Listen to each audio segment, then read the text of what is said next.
તો આ તરફ બનાસકાંઠાના દિયોદરમાં 3 ટ્રેક્ટરની ચોરી કરવામાં આવી છે। ટ્રેક્ટર વેચતી રામાધણી એજન્સીમાંથી ટ્રેક્ટરો ચોરાઈ ગયા છે।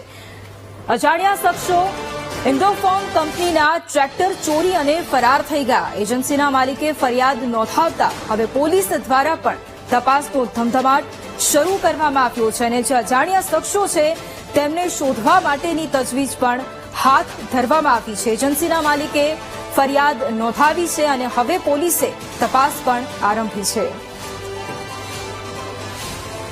ઘટના સાહેબ હું કઈ હાજર નતો 10 વાગે કાલે અહીંથી નીકળ્યો તો હોજી પછી વહેલા એમે ભાઈ ફોન કર્યો કે દરવાજો ખુલ્લો પડ્યો છે તરત જ અમે અહીં આવ્યા એટલે તપાસ કરી તો 3 ટ્રેક્ટર ઇન્ડોફાર્મ 45 ના હોર્સ પાવરના તે કોઈ અજાણ્યા વ્યક્તિ આવી અને અહીંથી લઈને ચોરાઈ ગયા। દરવાજે જોયું એટલે દરવાજો ખુલ્લો જ પડ્યો હતો એટલે પછી પોલીસ સ્ટેશનમાં જઈને જાહેરાત કરી। અજાણ્યા વ્યક્તિ હતા કોણ હતો એ કોઈ સીસીટીવી કેમેરા હતા નહીં સાહેબ, એટલે કોઈ ખબર અમને બીજી પડી નથી।